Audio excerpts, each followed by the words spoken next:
Testing, testing, testing. One, two, three. I am using my phone. Hello.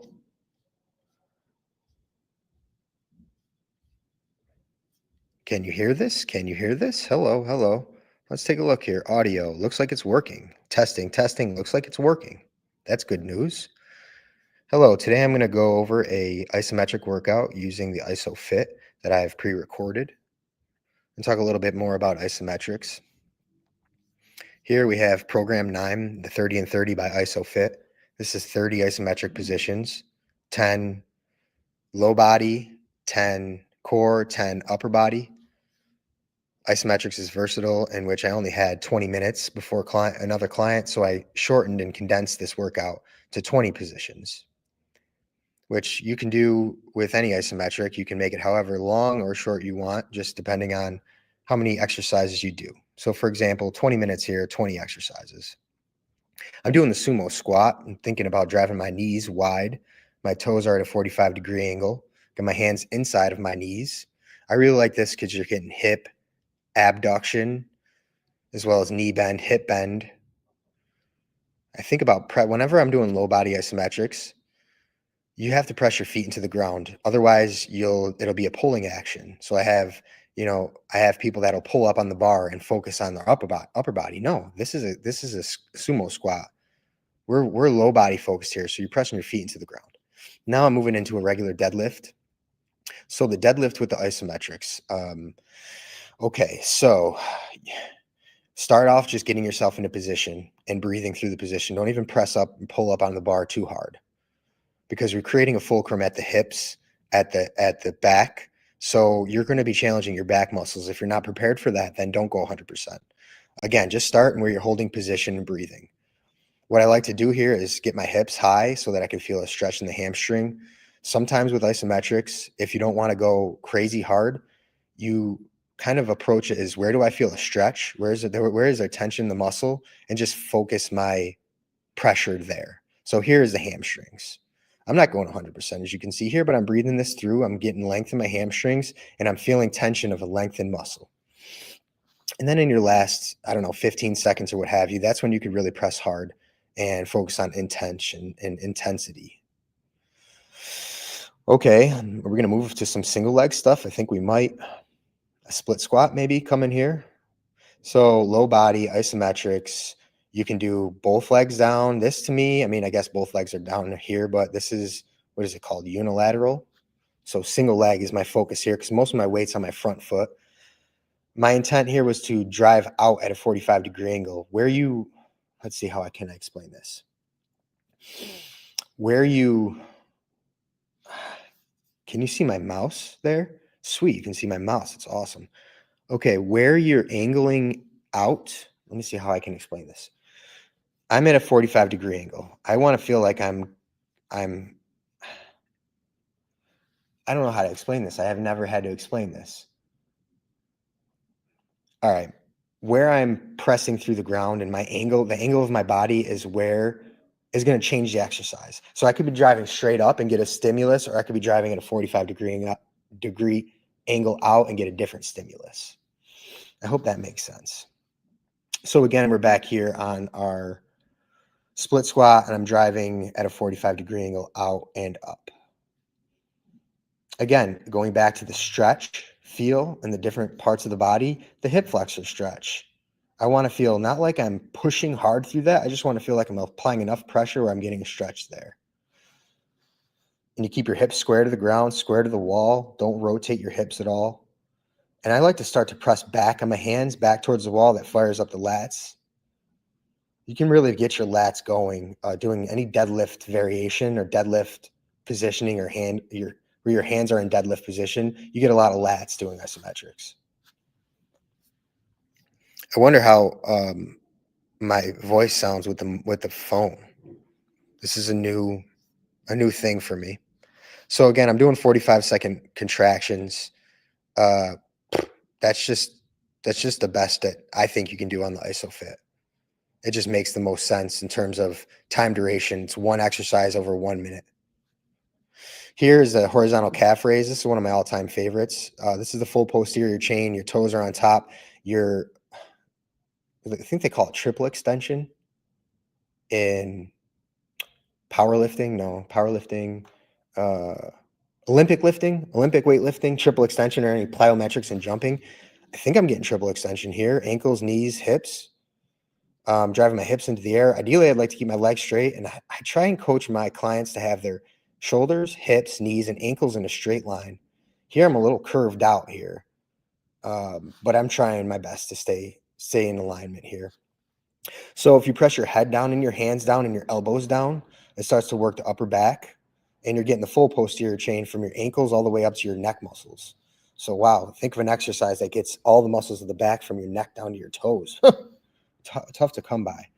Okay, so here it looks like we're going into maybe our last low body. Okay, so the Zercher squat. Now, let's talk through some things here. This squat on isometrics. The squat. You change the joint angle.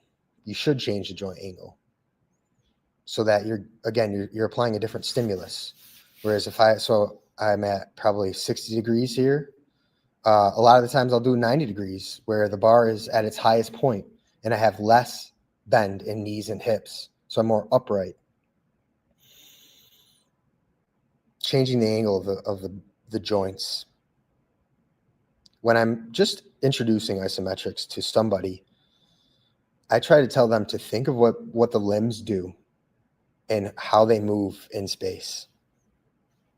Legs and arms. How do they move around space? And that's how you start to begin to program your isometrics. It's like my arm goes in front of me, it goes up, I can bend at my elbow, my legs go away from me, my legs go forward and back, flexion and extension throughout the body, and then you just build out from there. I call it around the world. When you're pressing into a wall, you're just going around the world and your body's the world, if that makes sense. I have a video on YouTube that is just 30 minutes, follow along, isometric at home with no equipment not needed, just a wall. That's on my channel. It's an at-home workout, no equipment, 30 minutes. So here's a plank. I really love this because it's starting to fire up the upper body, getting your chest muscles involved. You're keeping the body straight as you can. Not only you're doing a plank, though, this is the difference maker. You're doing a plank, but you're driving into something. It changes everything when you're able to apply force into something.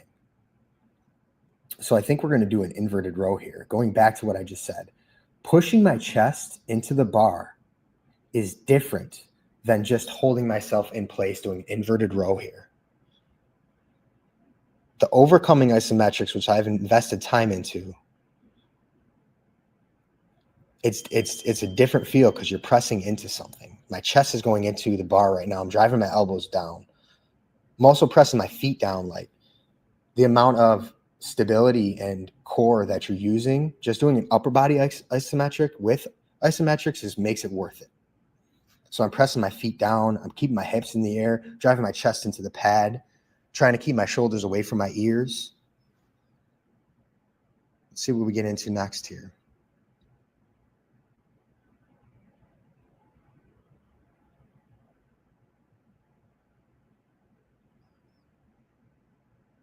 A push-up. Yeah, we're getting into the push-up. Okay, so the push-up. Again, there's a push-up, a dynamic push-up. Then there's an overcoming isometric push-up where you're not working against gravity. You're working against an object. So back to the same idea, keeping the shoulders, hips, knees, and ankles in an alignment here. Okay, pressing my hands away. I like to get as much chest as I can involved. You got 45 seconds to find the muscle and squeeze the muscle. And then as you press harder, the intensity goes up, the weight goes up. The weight is in real time. If I need to let up a little bit to get that muscle back, if I lost the feel, you let up a little bit, the weight goes down immediately. And you got to get 45 seconds here with the push-up. I mean, it's a challenge for a lot of people, but I think it's a worthwhile challenge. If we get more people to do 45-second overcoming isometric push-up, we'll be in a good place. Okay, flexion and extension of the shoulder, and also low back exercise.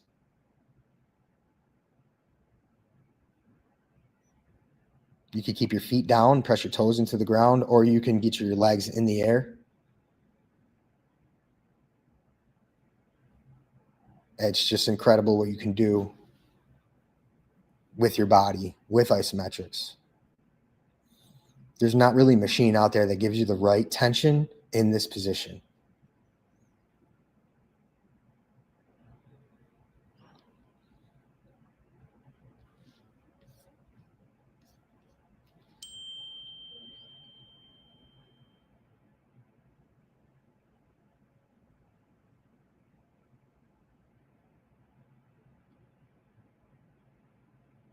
You can go off a chart. You should write things down though. Like if you're going to do an isometric workout, it should be written down somewhere. Or you work with a personal trainer who's got something set up in his mind. But right now I'm going off of something. All I'm doing is I'm looking at the paper that has all the workouts and I'm eliminating the ones that may be a little redundant for 20 minutes. So Superman, imagine doing the Superman and getting resistance at your hands. One of my all-time favorites is just tough with isometrics. Like every new position is like, oh, I keep on saying, oh, this one is one of my favorites. This is one of my favorites. This is one of my favorites. They're all excellent and they should be a part of your repertoire. I'm keeping my legs in the air here too. It's going to stimulate some glutes and some low back. Eventually going to move into some abs, which I believe the Isophit provides the best core stimulus in the game. And that's saying a lot too, because the Harambe system and the Isomax does challenge the core a lot. Here's a mountain climber. This one I'll admit is not one of my favorites. I just got done saying that these are my favorites. This one's not my favorite.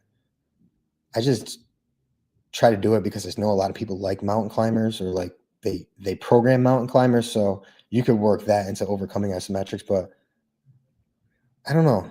I just didn't get the right feel. I never really get the right feel on this. This to me isn't just more for stability than it is abs. Otherwise, I'd like to flip around on my back, be laying on my back and doing that same exercise like a dead bug. That's way better here with Isofit.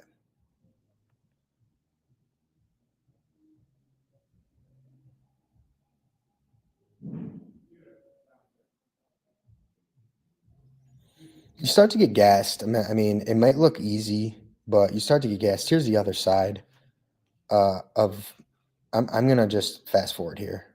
And don't fast forward my videos. Don't do what I'm doing right now. Do as I say, not as I do. Is that what it is? Do as I say, not as I do. That's what they say. That's what they say.